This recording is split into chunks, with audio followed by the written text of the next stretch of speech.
It's the new year, y'all, and I ain't one of those new year, new me type people. No, bitch. I already was on this journey, okay? I'm trying to get in shape. I'm trying to get healthy. And if you are too, then check out these lovely products from TLC, okay? Yes, I have been trying the Life Drops. I've only been using them for a couple of days. The Harmony Drops definitely will have you mellowed out. I definitely say I can feel that, and also having like really good naps. Okay, for those Harmony Drops there.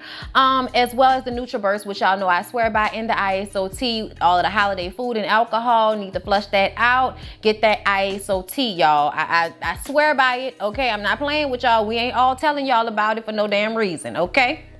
Also, the challenge, okay? There's a January challenge with LASHAE on ifyoucanmove.com. You still can sign up. It's not too late. But if it is, just check for the next challenge, all right? My girl keeps the challenges coming, and you can always just sign up for the online gym. Don't forget to check out the boutique. Use my links for Paige and Amari and Team LASHAE if you need that drip belt, because it will help you sweat, okay? Way more than the waist trainer. The waist trainer is good, and it did help me get my waist down, okay?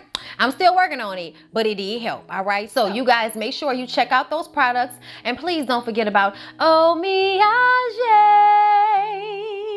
Get you some, okay? I just got me a whole new slew of Omiage products for when I take this hair out in probably about another week, okay? Because I'm going to take it out so I can have my hair out before I actually get it done. Because y'all know I'm getting a little cute crop cut. I'm getting a little pixie cut, all right? So yeah, that's what I feel like doing with my hair. Don't argue with me about it, okay? But either way, okay, you guys check out those Omiage products to keep your natural hair on point, okay? Moisturized, all right? I like it, okay? I love it. But either way, get all the links to everything down below in the description box, and let's get into the video. So you guys, this is Real Housewives of Salt Lake City. Mary calls her son at the beginning of the episode to ask, what is the deal when he purchases an expensive gift for his little teenage girlfriend? Because the last time we checked, you bought her, what, a Prada bag? That's expensive. And Mary wants to know, if it was a gift from him to her, then why is it on Mary's credit card bill? See, that's an issue and a problem. That's an issue and a problem, that your son even felt like he could do that, okay? I feel like that's y'all's fault. Rich people problems, okay? I feel like, as somebody who wasn't raised with a whole bunch of money, but, you know, enough to be comfortable, you know, I just kind of feel like you should always instill in your kids to have some type of self-responsibility, okay? And them having free reign to use your credit card to purchase expensive gifts for little girlfriends in high school, honey, something's falling through the cracks. But you know what? We're going to press on, okay? Because Mary just gave him really good advice. Don't buy another gift like that unless you're going to marry her. Whitney and her husband are having dinner, and there was some conversation and then a toast to her shirt falling off. So that sounds about right. Jen is taking care of her very sick teenage son. She fixed him some soup, okay? Her children are very beautiful, okay? That 24-year-old son was some cute. And she's like, you want me to get in the bed and cuddle with you? And he's like, no, ma'am. I was like, that boy is sick, okay? That boy said, no, ma'am. Okay, you will not get into the bed with me. Okay, this bed is barely big enough for my ass, all right? No, you cannot get in it. Heather goes down to the construction site for her new clinic that she's building. Okay, y'all know she has a med spa, okay? So she's building a brand new, you know, beautiful building for that. And I think it's great. I also love the fact that these are actually like incredibly rich people. So it's kind of obnoxious, but you still kind of love it because that's what you're here for. She was like, you know, back when I was married and I would have all these little odd jobs, and it was like no respect. It was no respect on my little odd jobs because they didn't bring in as much money as my husband's endless funds. You know what I'm saying? And I'm just kind of like, what are those endless funds? Like, what were you doing in order to get these endless funds? I know there are some rich people that they work in. I just kind of feel like everything always goes back to slavery. Like I'm always, whenever people have had money since the colonizer days, you know, the pioneer days, whatever you want to call it, like I'm always in my head like, I wonder how you got your wealth, you know, just saying. But either way, Okay, the African-American historian in me. I'm sorry. But either way, okay, she is building this new place and it makes her feel good because when she was married, she had no value as far as what she brought to the table.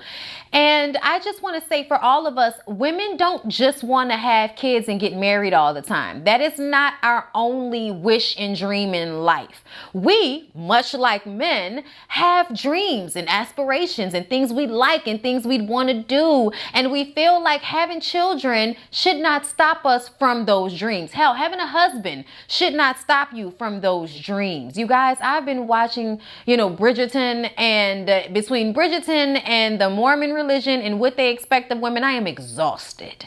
I am exhausted with women always putting on the back burner everything they want, all their dreams and wishes. Everything has to be put on the back burner so that you can get married to some damn man. I'm just saying. I'm annoyed. Anyway, so Seth comes home, you guys. That's Meredith's husband, okay? She says that since they spent that time apart, she's figured out that she missed him, okay? And with everything that happened with Brooks in the fashion show, like, she definitely wants to, like, fix things, right? So Seth comes home and they get on FaceTime with Brooks because, even though Brooks is like 20-something years old, he's a child. So he's still upset that his daddy wasn't at his first fashion show.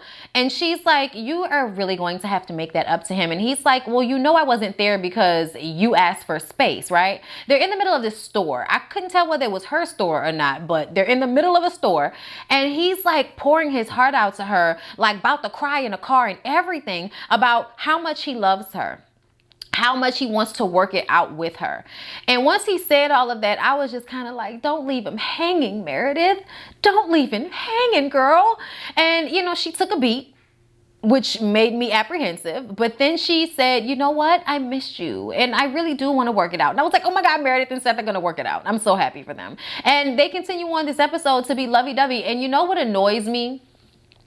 It's not even the fact that Meredith and Seth are going through this, because they're married people and you have your ups and downs, okay? They talk about how this time with this separation, because they have been separated before, that they actually cut off communication. So they're not bickering and arguing. They're giving each other the time and space to figure their shit out. And I appreciate that, okay? I think it's what people should do in order to keep their marriages together if that's really what you're trying to do. Because so often, folks just want to run. You know what I'm saying? And I understand the feeling, child. But at the end of the day, like, you don't get married so that you can just give up when shit gets tough, because it will get tough. Like, that's what they always say. It's hard. It's hard. It's hard. They tell you that because it's true. Okay? And, you got to be a stubborn son of a to stick through and try to find ways to fall in love with each other all over again. And I feel like that is exactly what Meredith and Seth are going through right now. Like, this episode felt like them falling in love with each other all over again, from the way, they made up in this moment to later on in the episode, the way Seth was talking about like how he feels about her when he's gone for a while and he comes back and he's around her, like he misses her so much. And she felt that same way when he was gone. Like, she can't imagine her life without him, and him being gone kind of made her feel what it would be like if he was not there. You know what I'm saying? Him not being at the fashion show and everything. It's like, okay, so this is what will happen if he's really not there. And that made her feel some type of way. So they got the little kick in the pants that they both needed to push forward with making their marriage work. And I'm happy for them. The problem remains that they don't have the space to figure their own shit out, because Jen wants to be all in their business.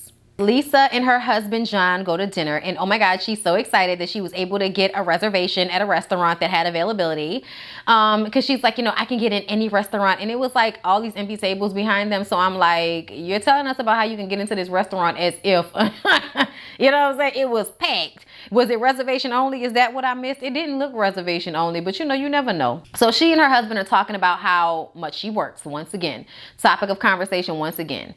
I feel like her husband is trying so hard to tell her what he needs without, scaring her. Like, I think he's trying to walk on eggshells with letting her know that he's not happy and he wants things to change. She, on the other hand, is gung-ho about the business. And I think it's not even just about the kids. He made it about the kids. He's like, we're taking time away from our sons. And I know it's not just you, it's been me in the past as well. But I feel like we both need to work on being at home more, spending more time together, in real time together, not you working and me being an errand boy, because that's how he feels. He didn't say that, but that's how he feels.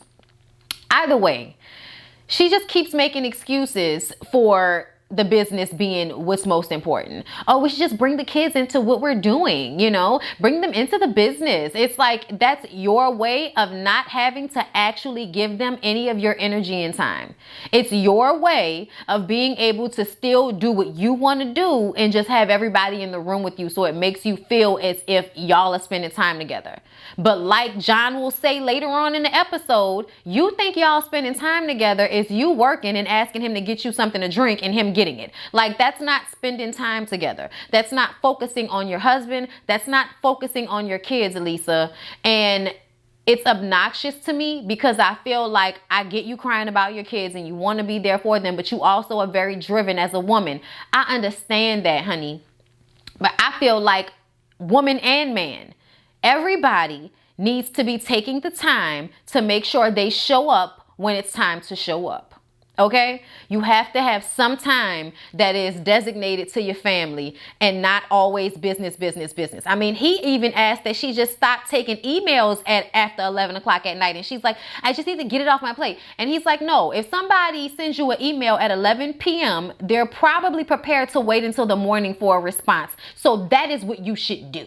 Okay, but I feel like she just keeps deflecting, changing the subject, and ignoring him. And then when it blows up and it becomes, I don't know if I want to be in his marriage anymore, she's going to be shocked. Where is this coming from? Whitney and her husband are going to the sober living home that her dad stays in to see about him, because apparently he called complaining about a roommate. He didn't want a roommate, and they were going to put a man in his room, and he wanted to leave, so he's flipping out. So now she has to go and see about him. And Whitney is keeping it cute, but Whitney has had it up to here. Okay, Whitney has had it up to here. All right, she's tired of her dad with this shit. At the end of the day, you are at a sober living house. You are not on vacation. You are not at the Four Seasons. You are not entitled to not have a roommate. So you are going to do whatever you have to do to stay in the sober living home, because that's what's best for you. And also, let's not forget that Whitney paid $30,000 for this sober living home. And she didn't even want to pay for it in the first damn place, but her dad guilted her into it by bringing up all the things he did for her when she was a child. And this is what I want everybody to hear. I want you to hear me good when I say this. Just because your parents do right by you and you do right by your parents, or whatever the hell, okay, listen, your parents do right, they raise you, that is what they are supposed to do. Any sacrifice that they make for you, that is a sacrifice that they are supposed to make. Parents, you don't get to hold it over your kids that you work so hard so that they can do this, that, this, and this. Do you know why? Because you were the one that had a child. Everybody says this all the time. The child does not ask to be here, okay? We are had because you wanted to have sex and you thought for some reason a baby wasn't going to come from it. How dumb are you? I know there are mistakes and accidents and all kind of other shit, but most of the time, y'all be out here free willy having sex thinking that you're not going to get pregnant. Like, a lot of the time. So I just don't want to hear from everybody about the accidental pregnancies and all of that shit. I don't want to hear about that, because a lot of the time it was you being irresponsible and just hoping and praying that a baby wouldn't come out of it. But what you don't get to do is hold over your children's heads what you did for them in order to make them pay for your mistakes as an adult. That's what you don't do. And I feel like this is so unfair to Whitney. Her dad is obviously tweaking and trying to get out of rehab so that he can go and do drugs, and he's looking for any reason. Yeah. I'm not fooled by this. They go and sit down with him, and he basically says that, you know, he said he didn't want a roommate, And he really wants to get back out there into the workforce. And, you know, he used to have a salon, so he wants to get back to his business. And so Whitney's like, okay, so how are you going to do that? Have you been looking for a job? No, you haven't been looking for a job. Okay, so I feel like you need to stay in this sober living house, and we can find you a job, and we can get the tools so that when you do finish sober living, you can pay for your business on your own. Because he's expecting help from Whitney, and Whitney is tired because it feels like at this point you're just using me because you don't want to take responsibility for yourself because you're still an addict. Because you're still an addict and you're still in the space of, I'm going to manipulate my daughter into paying for shit so that I don't have to really get clean. I don't have to really do anything. I can just lean on her because she has it and because I was a good father to her once upon a time. Well, now you're being a trash ass father because she should be able to focus on her own family without feeling responsible for you. I'm just saying, y'all, it's one thing for your parent to be sick or having ailments or need help because of some type of physical or mental thing, fine. But for somebody to have a drug problem, yes, which is a disease, I believe that. But I also believe that it is something that in some way, shape, or form, you can control. I know everybody likes to think that they can't and all of that type of shit, but I feel like everybody controls it when they decide they don't want to do the shit anymore. When they decide they want to get clean and they take responsibility for themselves, they can get clean. So to me, I feel like this is just you trying to remain codependent on Whitney and make her responsible for your mistakes. Yeah, unfair. Totally unfair. So everyone goes skiing, okay? And Jen is wondering why it is that Seth is there while they're skiing, but he wasn't there for the fashion show. She's way too worried about what's going on in Seth and Meredith's marriage, and it's pathetic. I really wish that she would spend some time worrying about her own, because her husband has a lot to say. Oh, did I mention that he was actually there for once? Yes.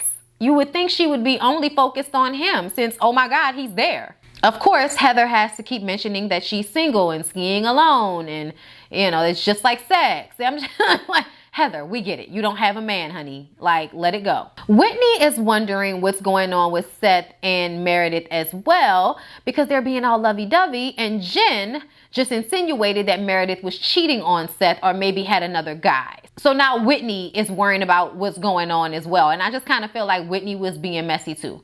Like, I know you may just want to know, but like, Whitney, stop. Stop. I love the way Heather responded when Whitney went over to Heather with that shit. She was like, I know what Jen said. She told me, and I don't want to hear anything about that, and I don't feel like it's our business to ask, okay? I think everybody just mind their damn business about whatever the hell is going on between Meredith and Seth, okay? She didn't say it that mean, but that's what she meant. So the men are talking, right? And Sharif is talking about how Jen is always complaining about him not being there, but when he is there, her ass is gone.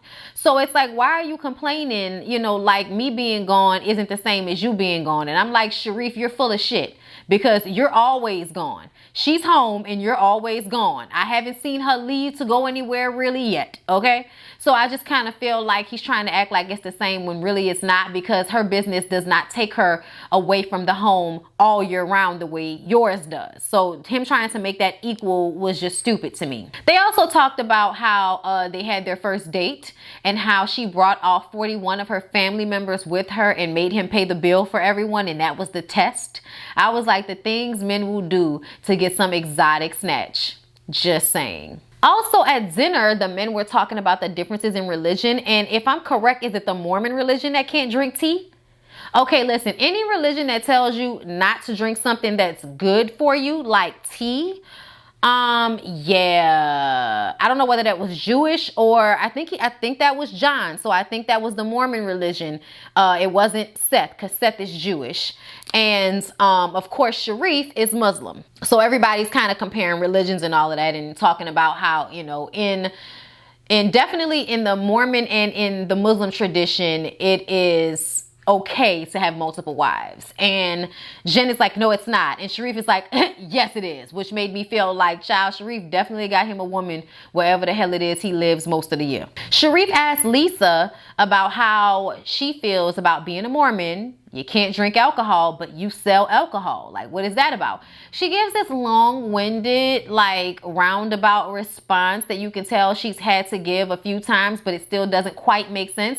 But basically what she's doing is what everybody does with their, respective religions. And maybe not everybody, but most people, which is they take the things that they want and they apply that to their lives while leaving the rest alone, and then judging everyone else for not doing shit in the religion as well. Because that's what Lisa does. You judge Whitney or you judge any of the other women for however their lives are. Not really, but you kind of do.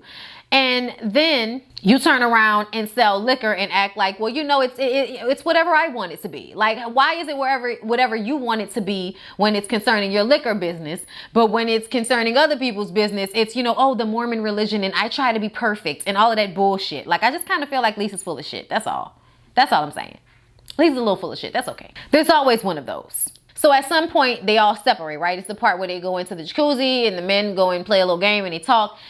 And Sharif was basically saying that Jen is always going in on him. Sharif had a lot to get off his chest about Jen. I'm telling y'all, that man is about to crack. We always hear him over the phone being so supportive, but he's probably on the other side of the phone rolling his eyes or trying to make sure his side bitch stays quiet. Like, whatever it is, I honestly feel like he probably feels like I financially take care of you. You want for nothing. You and your family need and want for nothing. And it's been like that this entire time. Yeah, I'm going to stay over here. This works fine for me. Just when I get here, don't be bitching at me about nothing. Okay. Like, I'm sure deep down inside, he feels like I take care of her. That's good enough. I can go out of town, work and live my little happy life with whatever probably more balanced woman I'm cheating on her with. Just saying. I could be wrong, but I don't think I am. John talks about, Lisa and how she's always working and how her idea of them spending time together is him going to get her a Coke from the store while she's working. Seth says being away from Meredith has made him miss her so much more, and it feels like it did 20 years ago. That's why I said they are falling back in love with one another at this moment, because at the same time, Meredith is in a jacuzzi with the girls telling them how they're just working on it and they're trying to find their way back to one another.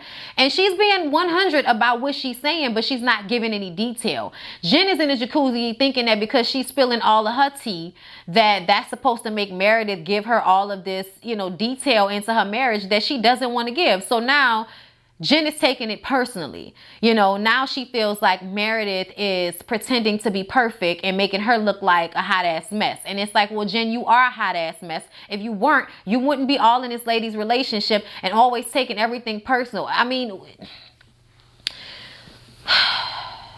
she's really starting to work on my nerves. And I see next week she's going to probably ruin her husband's birthday party because she's mad that somebody was talking about her. The way you have been going around talking about Meredith's marriage, all in her shit, telling people that she might have another man or something like that. Like, at the end of the day, I don't want to see you crying and throwing glasses because somebody says something about you. Because you talk so much shit about people that you say are your friends, like Meredith, who has done nothing to you, who has only tried to protect your very sensitive psyche from the truth of the matter is that her son just doesn't like seeing your snatch. So that's why she didn't come to your funky slumber party. Like, I'm over Jen and her sensitivity, but yet blowing up and acting damn crazy all the time. Like, I'm over her. And I have a inkling that next week I'll be reading the absolute dog piss out of her. So, we'll see. But either way, you guys, everybody should, hide their husbands because, oh my God. Like, in all honesty, I feel like everybody's talking about Seth and Meredith's situation and they might have the best relationship because they are at a place where they're probably more open with one another and they've had the breakdown already. Sharif and Jen seems to be in denial of some sort where it is what it is. We're not going to discuss it. We're not going to argue about it. She's going to stay in la la land and I'm just going to do what I'm doing. Like, that's what their situation looks like to me. John looks like he's trying to fix it, but Lisa is trying so hard to not help him fix the situation. So he's probably going to end up giving her ultimatum or cheating on her, whichever one happens first. Yeah. I meant out of those people, obviously. I don't know what the hell's going on with Mary and her husband. We don't know. I don't know. I think Whitney and her husband are really happy. You know what I'm saying? They seem to be. But also, two people who left other marriages to be together. Like, You know, people who have been through some shit, you know what I'm saying, have gotten down and dirty and don't try to pretend to be perfect like I think Lisa does. But anyway, that was Salt Lake City, y'all. Hope y'all enjoyed. Please don't forget to like, comment, and subscribe to my channel if you have not already. I love y'all, and I'll see y'all in the next one. Mwah!